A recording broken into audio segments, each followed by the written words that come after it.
Ladies and gentlemen, the unusual artistry of Sid Krofft. Well, hello everybody. Hey, let's open today with something that I'm really not conscious of saying. And every time I do say it, there are people out there all over the world. It's just 3 words.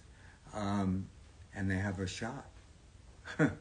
And so I'm so happy that I've been put on this planet for a reason. Everybody's having a good time with my 3 words. Oh my God, is it hot in LA today? We finally got the hottest day of the year, I think. And you know, I told you last week, my African gray, he's been driving me crazy today because he keeps saying, Sid, it's hot. Sid, it's hot. What can I do? Oh, I spray him down, I give him a little bath, and then he shuts the hell up. Okay, so anyway, guess what? Frankie Loyal is coming on today in just a few minutes. Isn't that a cool name? So, don't you dare change your dial, because this is going to be a really interesting one today. But first, I want to take a few minutes to talk about a great loss that we had this week, Olivia Newton-John. I never personally met her, but I do remember that we tried so many times to get her as a guest on our many variety shows that we produced. Remember? Donnie Marie, The Brady Bunch Hour, Pink Lady, Barbara Mandrell, the Mandrell Sisters, and all those specials that we did. We always had a whole bunch of stars on. But I was lucky enough to see her live in Las Vegas in the Donnie Marie named theater, where I appeared on that stage many times when I did my act. And the first time I appeared there, it was the Flamingo Hotel in Vegas. And the first time was with Judy Garland. I was her opening act. But you've heard that over and over again, because I'm so proud of it. Okay, so anyway, Alan Carr was a real great friend of mine. And Alan Carr was the producer of the movie Grease. And he told me a story that maybe you have never heard before. Hopefully not. This might be the first. Okay, so anyway, he told me that Marie Osmond, and I think, if my memory is still pretty strong, and also Linda Ronstadt, they were the first choice for Grease and the first runner-ups. And John Travolta insisted he would not do it unless it was Olivia Newton-John. So the rest is history. Isn't that cool? And Marie Osmond, it was after we did the Donnie Marie show that Alan Carr was considering her. Actually, I did meet Olivia Newton-John, now that I think about it, at Alan Carr's house at a huge party, but we just talked for a few moments, so It didn't count. It didn't count. No. Okay. So, you know, just I had to be a little name dropper. But anyway, you know, it was a great loss because we all loved her so much. That smile, that voice. And didn't you want to, if you felt like you knew her, didn't you all want to just give her a big hug? Olivia Newton-John, why did you leave us? I mean, she was pretty young, but she had a lot of problems for many years, and finally got her. We really miss you, Olivia. Okay, this week we're going to have a real interesting guest. I'm so fascinated with his story because Kelly so many times has said to me, you know, there's a guy out there, and I know the big hit show that he's on, we all watch it, and he's a huge, huge fan. So we're going to find out why. I mean, he's on Mayans, and, you know, motorcycles, and wow. And he evidently grew up with a couple or maybe a whole bunch of our shows. So I hope he's not going to blame me for one of them or some of the characters. I hope he does. Yeah. So let's. We all know who he is because we all watch Mayans MC. Ladies and gentlemen, I love his name, Frankie Loyal. So hit that button, Frankie. Oh my God, you did it, Frankie. Can you hear us? Can I see you? And can you see me? Can you hear me now? And can you see me now? Are you there? Oh, he's having Wi-Fi issue. It's okay. As soon as he comes on, he'll be fine. Yeah.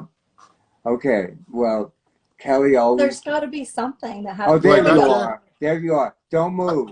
I won't move. How you doing, Sid? I'm doing great. You know, I got to tell everybody out there, I've never met you before, but we did speak for a couple of minutes yesterday. Yes. And yeah, and I couldn't wait for you to come on. It's great. Thank you so much. Thank you. Is that your real name, Frankie? Frankie, yes. Frankie is my real name, yes. And what about Loyal? So what happened was our last name was actually stolen, my father's last name, believe it or not. And it's a crazy family history. I don't know what my great-grandfather, what kind of trouble he got into, but towards the end, before my dad, was leaving this earth, I kind of made a conscious decision that, if I was going to have a last name, I wanted something that was more for me, with no disrespect to my family. And I actually got their blessing. I had a lot of very old school uncles who also passed on, but I went with the name that I was given when I was growing up. That, wow. Yeah. So the original connotation with my name, Frankie Loyal, was sort of, I don't want to say it was a diss, but it was one of those where when I was young and running amok with my friends, we were always in a lot of trouble, and they'd be the one, my mom, or it would be an authority figure that would say, if everybody said it was a good idea to jump off the bridge first, you'd be the first one to do it, and you'd look up and there'd be nobody there, which wasn't always the case, but that's where the name kind of came from. But Emilio Rivera, who I work with on Mayans, we did an interview, and he put another twist on it, which was very complimentary, and I was very honored to get his take on it. But it's the name, and it sticks, and it's legal. Yeah. Well, it really looks great up on that marquee. It's a great name. Thank you. And I know wasn't it like 2018 when you first did Mayans, and then became such a sensation on it. All the viewers wanted to see more, and you've been on ever since. Now you're a regular, right? Right. I've been lucky to do every episode. My bosses were really good to me. I think we started it aired in 18, but I think we started earlier. We had a pilot that never aired. And then we had the hiatus in between to figure out if we were actually going to get picked up. And when we did the first season, all systems were go. And they just announced the 5th season. So we'll be gearing up for that. Well, congratulations. No, we're all happy about that. Thanks. I'm happy to be talking with you. Finally. Well, come on. Tell me why. It's just, I'm so curious. how come you watched those shows? Tell me the background of that, because Okay. that blows me away, you know? Right. I'm never one to speak for the masses, but I think I'm safe speaking for the masses on this one. I think maybe you know, maybe you don't know. You have a huge subculture of fans and followers from my age, you know, the Gen Xers on up, that it's almost cultish in the best way. As a kid, I was always into anything that had to do with the suspension of disbelief. And watching the shows on Saturday mornings, or even I remember seeing the Bay City Rollers for the first time, right? Wow, wow, yeah. And that band actually was inspired by a lot of the bands that I'm inspired by to this day. I mean, it was just very impacting. It was never, it was just good. The shows to me, everything from Sigmund and the Sea Monsters, Puffin stuff to Electro Woman and Dyna Girl, like all those were just, they were always cool. There was some crazy, you know, the Nemesis or whoever, they were always these interesting characters, and they stick in your brain and you just never forget them, you know? So. Well, thank you so much. I was like a flower child all through that, like a hippie. Right. And, you know, when the network kept, we never did a television show before, you know, Right. and when the network said, you got to, because the FCC wanted you to do a little education in all the shows. Right. That was the big thing that the networks had to do. And I said, come on, kids are in school for 5 days. Just let me with the writers think about, you know, how we get around that. Like in Right. Puffin stuff, if you remember, Yeah. Dr. Blinky's house smoked too much because the Right. fireplace, you know, Right. was always smoking, and the house was on crutches. And when everybody, all the characters left the house, it had a huge cough. Now, Right. kids, maybe they didn't get it, but they laughed at it. And Right. the parents in those days, maybe they still do, but not as much. The parents used to sit with their kids, at least the mom, because she wasn't working then, Right. you know, would sit around with the kids and watch the shows. And if your mom and dad, hopefully he was watching too, if they laughed at a joke, you know, then the kid would. And maybe that, well, not maybe, because I learned many years ago that the kids like walked away and remembered as they grew up, they, they, they walked away with those thoughts, you know, and Right. and as they grew up, they understood it and laughed at it more. You know what blows me away, and I've said this over and over again Uh-huh. to the viewers. By the way, people are watching us from all over the world right this moment, you know, and I'm just blown away from that they remember. Don't forget, you know, Frankie, that's 50 years ago. Don't Yeah. give away his Not, age. no, That's but okay. I'm you were just 52. a I kid. own it. Well, then I can, yeah, no, I can vouch for it because, you know, I lived in San Francisco as well. I lived in the Haight-Ashbury, right?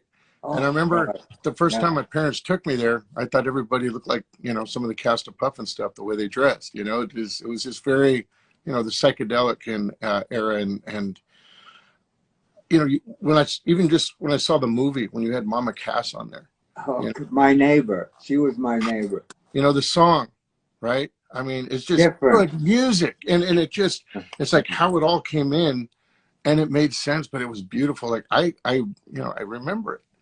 Yeah, And it but was Frankie, you know inspiring. why? Mm. I think we had a horseshoe up our butt.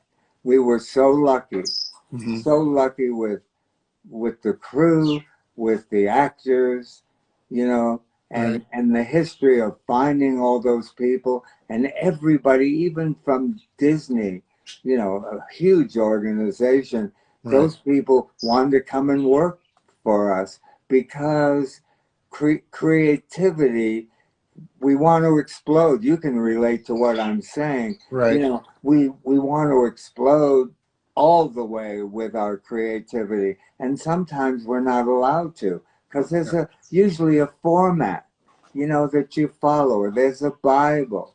Well, hey, all those shows that all you guys saw out there, come on, everything's been done. Right. It's just the way you approach it, Right. And where did I get the idea for that you liked H.R. Puffin stuff? The Wizard of Oz. Come on, I swiped it. Yeah. Instead of a girl, Right. we had a boy. And there's great stories connected to how the growth of all those shows and how, but you know what? You can be the greatest salesman on the planet, the greatest, the Right. best, but you better have product. Right. You better have product to sell. And that's what we had. And I'm just, again, I'm going to say it again and again. My vocabulary is not big. I quit school when I was 15. I hated it. I ran away with the circus, but wow, it's just, it blows me away to this day, That's things. Well, so we're similar in that realm. I mean, I ran away and did my thing. I don't know if maybe punk rock back then was a circus, but maybe I kind of did run away and join the circus. But I tell you what, I mean, even with Land of the Lost, right? Yeah. That's still one of my all-time favorites as well. That was a very intelligent show, and it was almost above adults' heads, but the kids understood it because, again, I was frightened as hell. Getting writers from Star Trek and all those incredible, because Star Trek just went off the air. So we were lucky again. Horseshoe.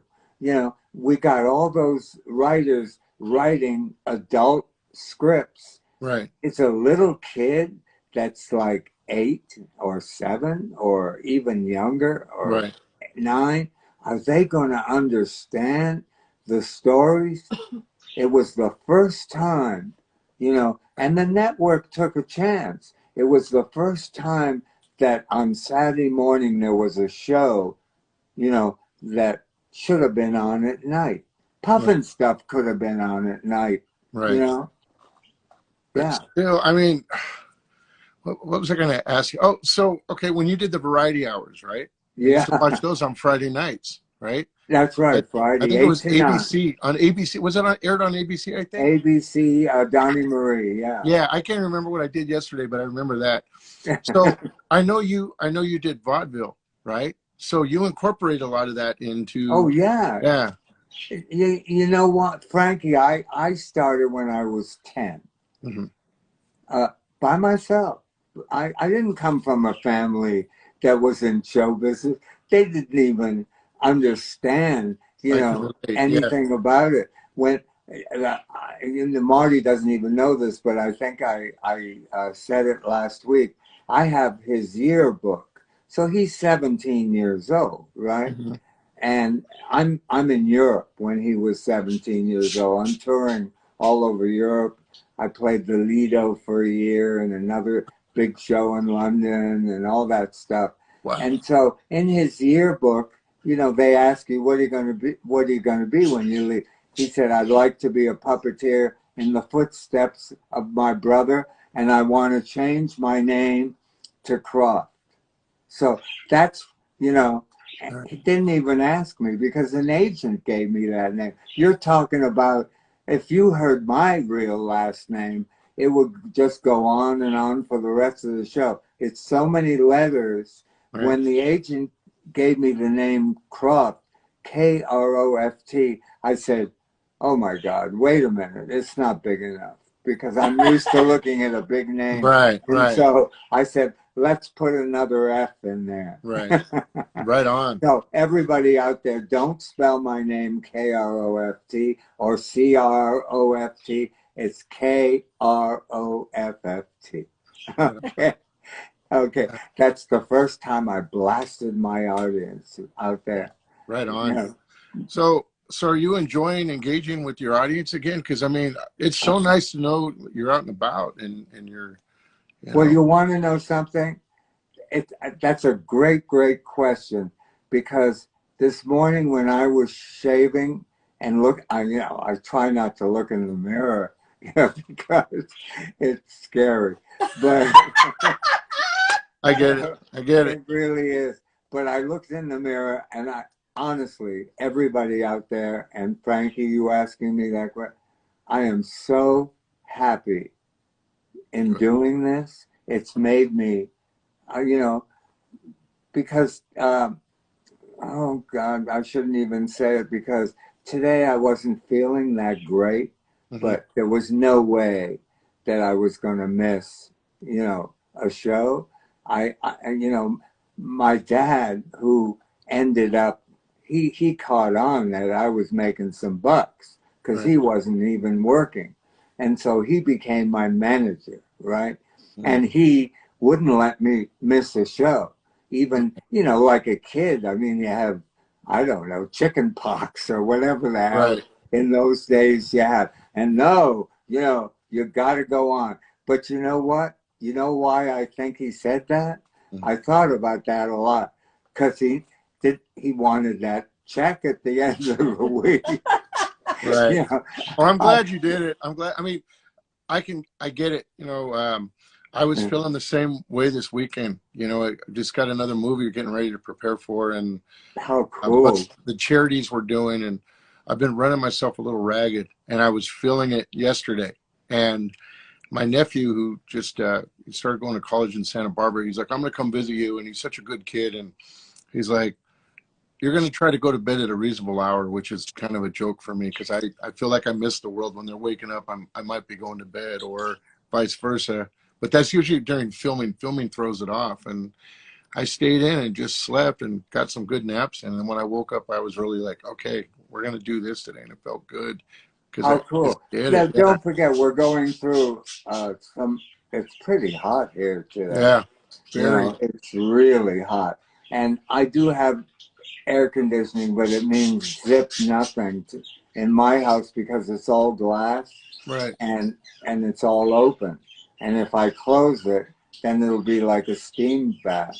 So the air conditioning means nothing. But there's always a breeze coming through, from the ocean, and I've got the San Gabriel Mountains, but it's a hot breeze today. It is. It's been a little hot.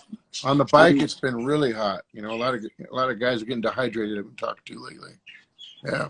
Yeah. But drink a lot of water out there. Yeah. No, the other thing too that I want to touch on is I'm glad that you're out there and engaging. Thank you. Because I've been doing this almost 30 years, and I was kind of when I first got the show. I mean, obviously, I'm excited about the work, because I'll work 50 hours a night, and I don't really care for the other stuff too much. I'm not that guy, but I was always afraid I was going to miss out on the real Hollywood, like Krofft. Krofft is a Hollywood household name. That's a lot of the new Hollywood stuff they have now. I don't get it. I don't relate to it. It's not me. It's just, and that's what I was talking about, like your shows, the art, the music you would incorporate. Like I said, Bay City Rollers. I mean, it was, I'm glad it's here, because it's reminding everybody that thank you. What a great compliment. I know, talking about music, I know that you're the lead singer, in the LA street punk band. How cool. Tell us about that. Wow. It was a band that was inspired by bands like The Clash or the Ramones, but other bands, a lot of English bands. In fact, there was a band called Juke, Jook, and they actually were an inspiration to the Bay City Rollers, believe it or not. Old early English. I think it was the first wave of music of that came out, and had sort of the glitter aspect. We didn't, but that whole genre. But it's just something I grew up with. I mean, the first time I heard punk rock music was on Dr. Demento, right? And he was playing the Ramones and the Cramps, and I was like, what is this? I loved it, and I was like 7 years old. I didn't know it was punk rock music, and then then you segue into the other different genres of punk rock. There was a punk rock band called Scared of Chaka. Did you know that?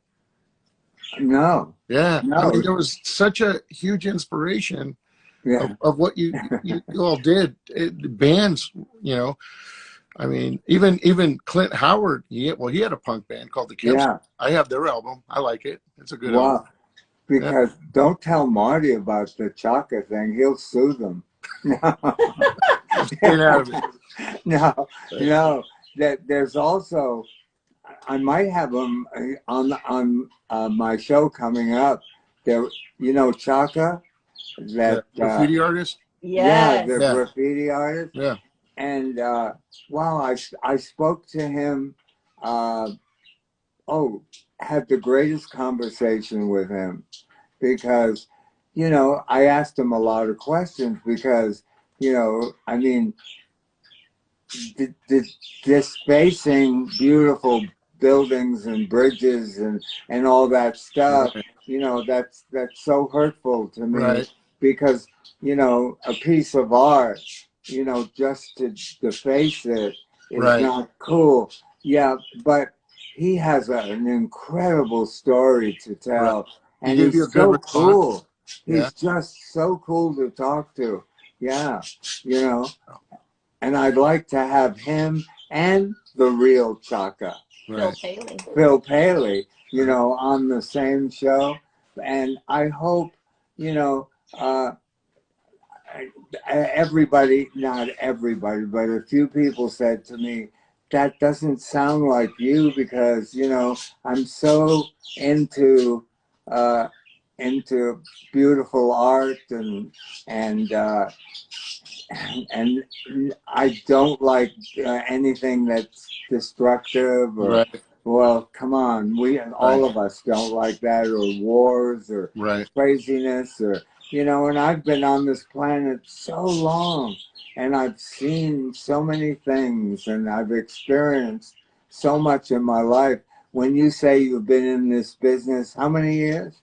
Only 30. You've been in only 30. That's a minute. Holy shit. That's what a minute. About 83? Wow. Yeah. And, but what an incredible experience I've had, because people say to me, hey, where do you get your ideas from life? Because you're 30 years, whoa, you've crossed a lot of bridges and you've gone down a lot of paths, and so have I. I've traveled almost the world, and it's just. But one thing that I've always been curious about is sort of I'm a curious person. I look under the rug or whatever you call it. I want to know about everything, everything, and I see. At my age, I go to concerts. I want to move with the times, Awesome. Yeah, no, I think it's important. And, don't ever think of giving up or retiring. Right. No way. Right. I mean, I tell everybody out there, here, I'm 93 years old. I'm still working. Why? Right. Well, people say, why? Why? Are you kidding? What a blast it is. Right. To be working on something creative. You don't put a number on it, And so that's my little tap dance, my little speech. Awesome. That's awesome. Yeah. Yeah. I mean, okay, what else are we going to talk about? Well, hey, you're you the want boss. to know something? What's up? I got to tell you about something. I've never had a motorcycle, but when I was in Paris, at the Lido in Paris, I mean, this is going to sound really sissy. I had a Vespa.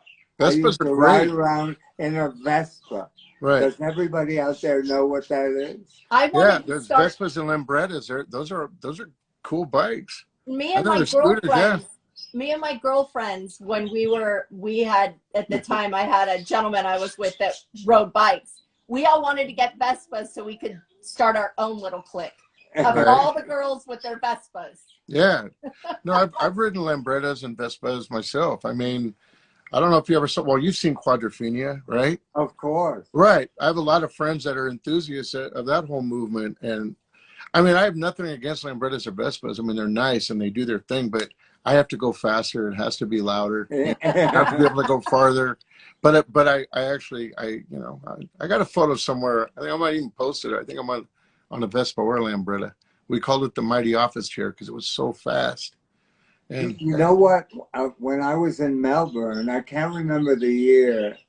Of course, I went there in the 50s with Liberace, but I did go back to Australia. right. And when I was there, they were shooting Mad Max, the first one. Oh my God, talk about bikes. Wow. I mean, that was mind-blowing. It was just, and I got to go on the set, you know. I guess, who was the Mel Gibson. Mel Gibson. Yeah. Wasn't that's what made him a star, I guess, yeah. That was his, like, entrance into major motion pictures. But Great movie. Great movie. oh, my Yeah. favorite. And Yeah. even the last one that was made. Tom Hardy killed it. Incredible. Yeah. Incredible. And I understand there's another one coming. Oh, good. I hope so. We just saw it the other night. A bunch of guys I ride with, we were over at Bordner's, and it was on the TV. And some of the guys never got to see it, and so they were having a couple drinks, and we were watching. And great stunts, great cast. I like Tom Hardy; he does great work, and Oh, Charlize Theron also. brilliant. Brilliant. Yeah. Brilliant. Hey, you know, I don't know if one of the shows that you watched was Lidsville. Lidsville, yes. Yeah. But what about Mother Wheels? Right. She was a helmet. Where And do you- she I mean- had a bike. She had a motorbike. And Right. guess what?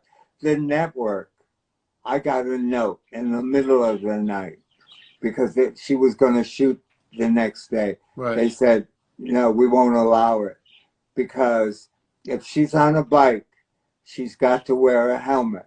I said, would you repeat that to me? Mhm. Is this the middle of the night?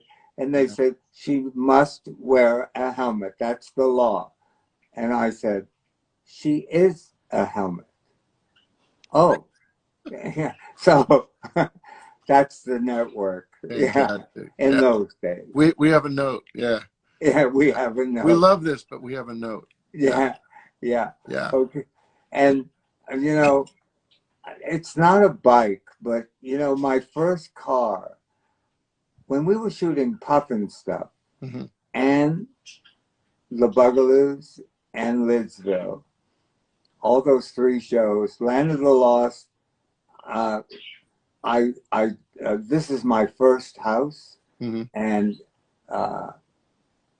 I can't wait for you to see it. You're gonna just Yes. love it. You're just gonna love it. Yes. You know, well, I'm not on an ego trip, but you know, I've had people come up here, even the inspector that I thought was going to put me in jail for what I did up here, you know, because there's a great, great story to that. Yeah. I didn't know you needed a permit.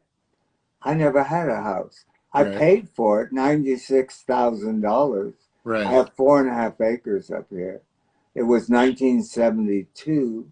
Right. The house was ugly, and I knew what I wanted to build up here out of Right. two old 60-year-old barns that we tore down.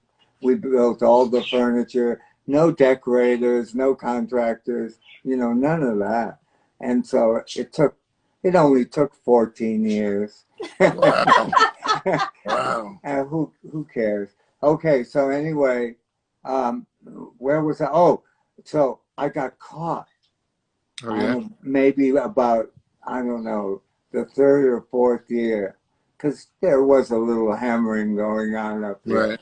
And there were only 4 people working on this house, all my friends. And this old guy came up, and he had a pad and a pen, And me, with my enthusiasm, I said, "Oh, let me show you around." He said, "I know my way around. This is what I do for a living, okay?" Yeah. And so I walked to the back of the house. I don't have any doors in this house. And I go to the back, and it felt like about a month, and he never came through, but maybe it was minutes. Right. And I was just shaking. And I walked back out. He was still standing at the entrance of the house. There is a door there, but it was wide open. Right. And he said, "From where I'm standing, there's 26 violations." Oh. My heart fell onto the ground, and I thought I was going to pass out or something. And he said, "Can I bring my boss here?" And I said, "Why? Is he going to make me tear it down?" And he said, "I do all Beverly Hills and all the big mansions and whatever." He said, "I've never seen anything like this." Wow. And so even my treehouse, Right. it doesn't have any electricity up there, but the treehouse, the wood in the treehouse is 100 years old, and it was a bar that they, out in the desert somewhere. Right. And because I have the sign that says no one under 21 can enter, Right. the sign that was on because they serve beer, I guess, and booze or whatever. And maybe it was even against the law then. Right. Who knows? But so anyway, it's all about me today, and it's your show. It's you. You're the guest. I know. I got to. The best thing about this week, I met one of my BMX heroes, Mike Buff, who I know who that is. Yeah, he was like the Evil Knievel of BMX. Yeah, and yeah. I met him at an event, and goes, "Hey, let's go out. Let's go out and grab a meal one day." And I said, "Yeah, let's do it." And he hit me up. He goes, "Let's go out and grab a bite." I met up with him, and if you're coming to my neck of the woods, I'm buying. That's how it works. And then he goes, "Hey, you walk me to the car?" And I said, "Yeah." He goes, "I'm in valet," and I went, and he had his signature bike that he made for me, and it was similar. There was two bikes, and he goes, "Let's go ride. I want to see you on a BMX bike again." And I felt like I was 12 all over again. We were, wow. carving, and it was so good because I don't mind growing old, but I'm not going to grow old gracefully. And I like to remember what I was inspired by, Evil Knievel, all of this. And then talking with you and hearing the stories, it also reminds me of why I got into what I do in the first place. Like, it was not a naivety about it, but there was that innocence and the suspension of disbelief of the otherworldly cool stuff, that keeps you young, that when you look forward to the next episode of something, where you have to stay tuned and you have to learn that patience as a kid, that stuff keeps me young. And Frankie, you're never going to grow old. Never. Thank you. Never. Thanks. Don't even say that, but I mean, because I yeah. just started. It's not like I didn't want to tell people how old I was, all through my years, but I didn't think it was important. What the hell do you want to know? How old I am for, Right. Right. And so, but it's just lately, like, the reason I tell everybody is, holy shit, I can't believe that I'm on this planet. And, people say, well, what do you do? I don't know, I get that too. Yeah. I trip out on what I do. To stay young. I've never had my face done or anything like that. I should. Right. I have a turkey neck. Right. I did, but in the opposite way. I had a couple of these. Yeah. But that's the only facial structure reconstruction I had. But no, I get it. But it's like, well, Celine Luna, who's also on Mayans. I'm having her on. Yeah, she's the best. I love her. Love her. And the subject matter that we do on the show is a little dark. And to watch your shows, because you know in the trailer we can watch things. I mean, I'm glad I got these DVDs now, but I would have to YouTube it, but I would watch your shows because I could decompress. Because sometimes stepping out of that world is a little hard because you're just in it. You're in it. Your brain's going. Yeah. And then I ride every day, and I see a lot of guys I know that ride and people that are part of that world, and it's just sometimes I need that disconnect, but it's got to be a healthy one because I don't drink, I don't party, you know, I have my bike and I have the gym and I have my work. It's pretty simple, and I like my coffee. And so when I get to watch these, it kind of brings me back down, and that's, you know, you gave us, and I know there's a lot of people that are watching this will say yes to this and they'll thumbs it, you know, give it a thumbs up. Thank you. You really got us to a healthy level to where we could still be young. And that's rad because we live in a world now where kids are taught to grow up too fast. And everything is this with the phones, and, you know, they don't get to be in the moment and understand a lot of how cool life, when you're looking around, it actually is. Thank you. Hey, Frankie, you want to know something? And this is the truth. I was worried as hell. I didn't think kids would accept it because it was a little bit, you know, that was the psychedelic age. Right. And I moved with the times. I've always liked color. I think color makes you smile. Right. You know, Technicolor. Come on, I'm back in the Busby Berkeley days. Right. The first Technicolor movies and the musicals, and you know, and I would go to see those things because I felt good. I'd come out singing, you know, the score and all that stuff. So that's what I tried to accomplish, but it does take an army of people to, you know, you can have an idea and you need to develop it, not just an idea. You can't just say, oh, you know, I just found Donnie Marie, you know. I put that whole format down from vaudeville. That's what it was. It was vaudeville. You know, their whole show was vaudeville. That's what it was, totally. And I experienced that, you know, and I remembered that. And I remembered the circus. But you know what, sometimes I get a little carried away when I'm talking because I've got so much information in my little tiny brain.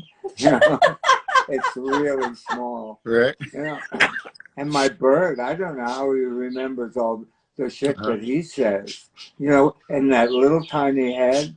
I mean, he's a trip. You know, you'll meet him. And guess what his name is? Harley. Nice. Harley. Yeah, yeah.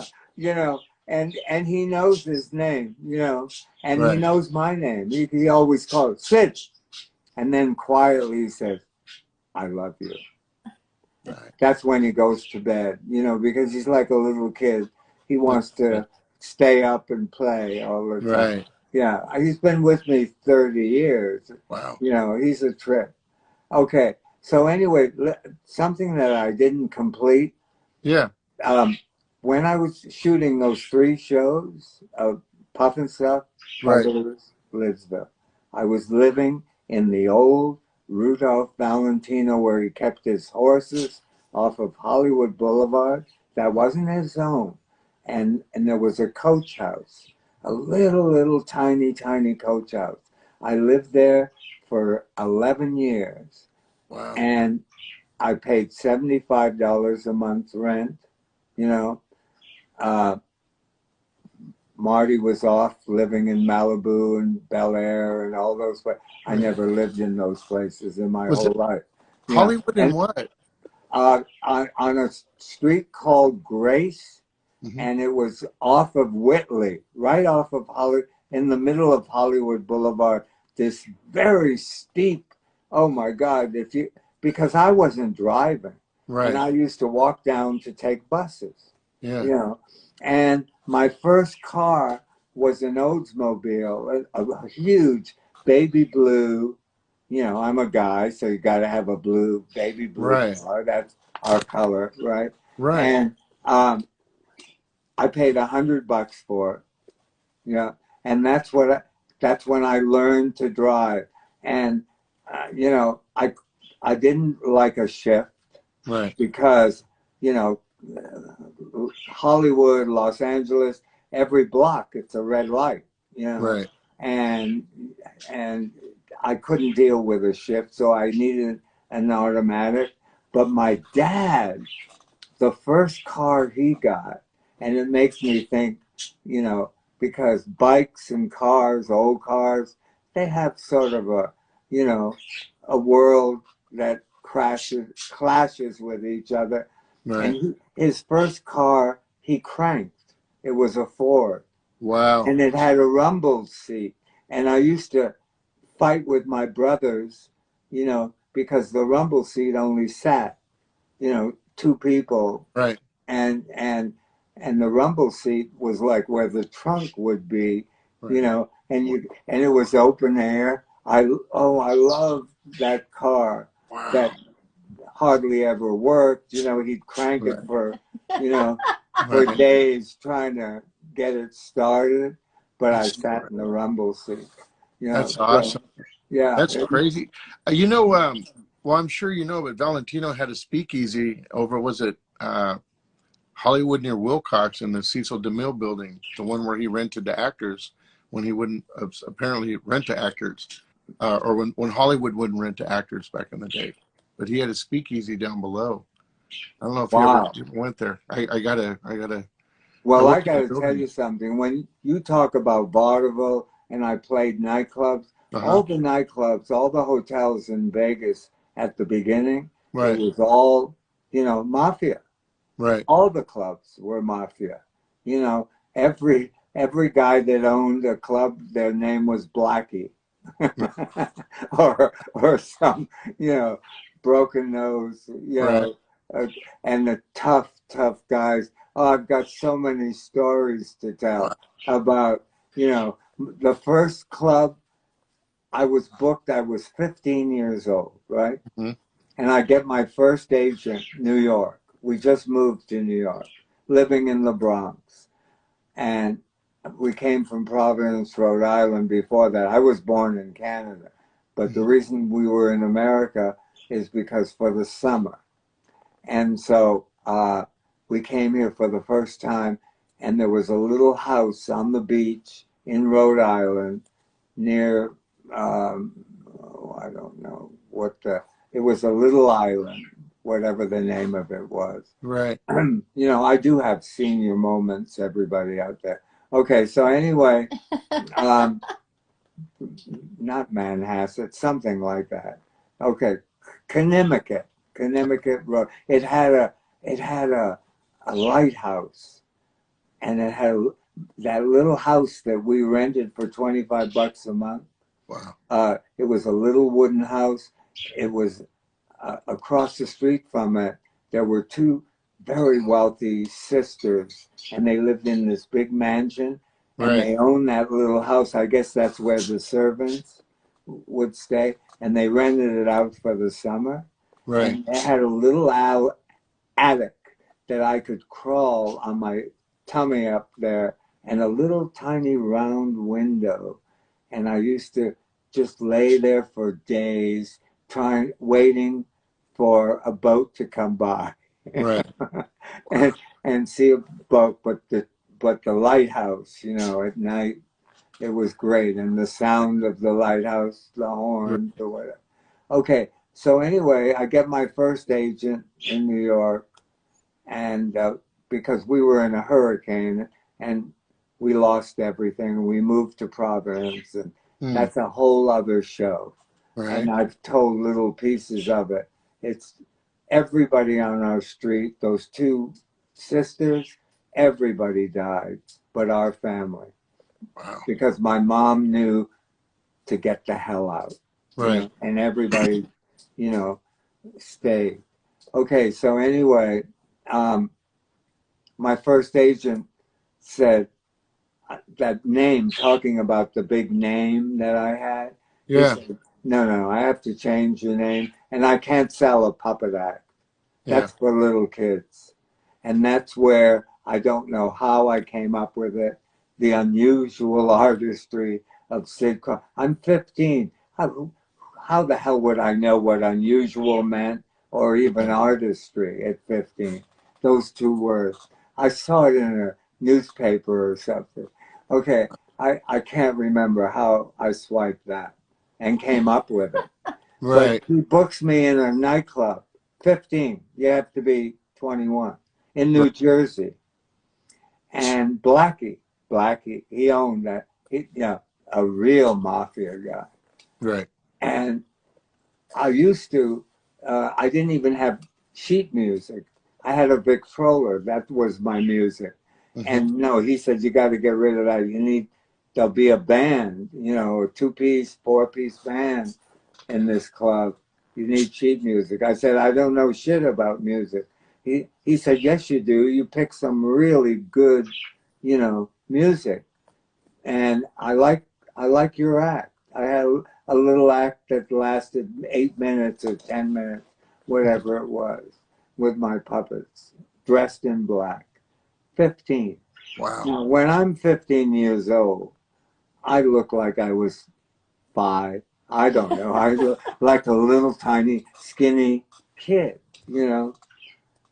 I'm rehearsing for the first time because the agent said, just tell the orchestra leader, play as written.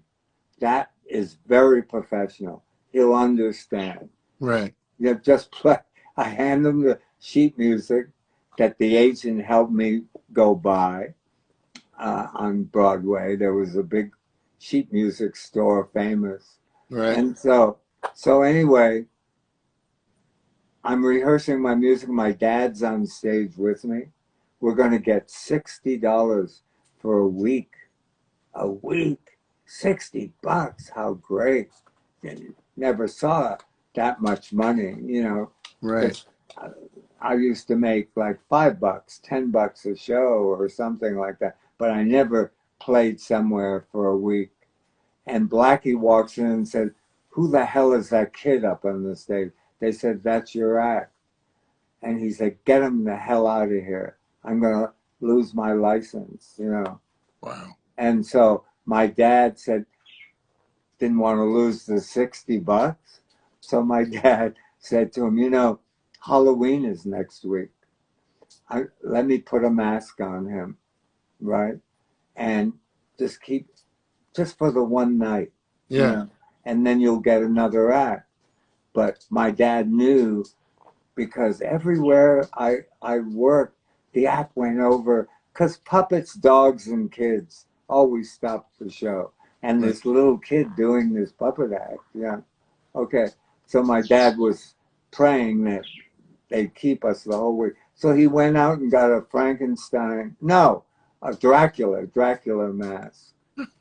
And they kept me hidden in the basement. And I wasn't allowed to take a bow. And the patrons would ask the bartenders or whoever, what the hell's with that kid? Why we like his act? Why didn't he take a bow? Oh, they said he's deformed or some gave him some weird. So I finished the whole week there, and got my 60. My dad took the $60. Yeah. Wow. And we were millionaires, That was a lot of money. $60 at a time. Yeah. Gosh. Yeah. Most bands we got paid like that when we were doing our shows. Yeah. Gas money we barely got. Well, that's yeah, a crazy story. but come on, that's what when's the book us. coming out? When's the book coming out? The book? No. This is all great stuff. Oh, about his history? Yeah. Yours. Okay. Well, I started it a couple of times, but it has to be in my voice. And the writers the ghosts that I got, because I've learned to write now. I make notes about everything. I have files and files of notes, about premise, you got to come up with the characters, and you got to come up with characters that can give you stories, and then the writers take it over. But you got to give them something. They can't just say, "Oh, I got an idea for a dragon," and that's it. No, it doesn't work that way. It's such a great life. I love hearing about it. I can't wait when we get to meet in person and just, I want to hear it all. Hear all my bullshit? Yeah, yes. Because the thing is, it's the Hollywood and the stories that I like. The things Yeah, that, but you want to know, Frankie, Yeah. just throw a name out there, old Hollywood. I'll tell you a story. You I know, believe it. because a friend of mine said, you know, that Marilyn Monroe movie's coming out and we hear it's great. I know you knew her. I said, I knew her. You know, Jack Cole is the one that made her, showed her how to move. He was he had the Jack Cole Dancers, famous group, and that was her crutch. Right. You know, and he lived off Lookout Mountain off of Laurel Canyon. And oh my God, he had a house. I thought people that had houses, oh, that was a dream. You know, I couldn't believe, you know, somebody, how did they get that house? Right. You know, because I lived in shitty hotels and, you know, and ate shitty food my whole career because I supported my family. So, Right. Which you know, is I great. never, It's great. That's very selfless. yeah, I never even been to the Four Seasons or anything like that. Right. You know what I mean? That wasn't my life, you know? And so, but what a career I had. What a blast I had. I got to tour all over the world. That's and beautiful. got paid for it, you know, and supported my family. Wow. You know what? We've been on a whole hour. We only have 3 minutes, and they're going to turn us the hell off. Yeah, they will. No, they don't turn me off, but we have to only do an hour. And Right. Frankie, thank you so much. No, thank you. And To I know be a lot continued. of No, also. you got to come on again. You know. I will. Yeah, no, that would be cool. And we can talk about old Hollywood. But I got to tell you, can I tell everybody real fast out there what's happening next week? My audience is so cool. They send me the best messages. Thank you so much. You know, I read everything, and Kelly tries to help me answer much as we can, because we started with 500 people. Now we have what, 22,000 followers. It's not enough. Tell your friends. Keep going. I need more. Oh, come on. It isn't enough. Come on. That's keep going. Addiction. It is. Yeah, that's my drugs. I gotta have followers. You know? Oh, you'll have them. They'll keep coming in. Oh, I hope so. And I'm just so glad that we had this day. Great Sunday. Great people coming. And next week I'm having Mark Fuller. Okay, who is Mark Fuller? I've known him so many years. If you've been to Vegas, what is the centerpiece in Vegas? That incredible fountain in front of the Bellagio, and the most incredible fountains all over the world, right? Right. Well, they have a company here. You can go to the biggest companies on the planet, and you've never seen anything like it. It's right behind the Burbank Airport. It's 3 blocks. It's on both sides of the street. And it's called Wet. And they do fountains, the most incredible all over. And guess what? I get to work with them, you know, as a consultant every once in a while. Nice. And I'm having Mark Fuller on because we worked on a project across the street from Disneyland in Tokyo. It was going to be in a dome that was as big as 3 football fields. And wait until we tell you all about it. It didn't happen because of the economy or something. I don't know. It was billions of dollars. I don't know anything about money. I just know how to act crazy, okay? Hey, Frankie, thank you so much. We're going to hit it. We have a half a minute to say goodbye. And thank you so much. It was so cool. Yeah. I'll see you soon. Yeah, I'm gonna call you in a couple of minutes. So pick up Okay, your phone. I'll be around. Just to thank you. You got it. Thank you, everybody out there. See you next week. To be continued.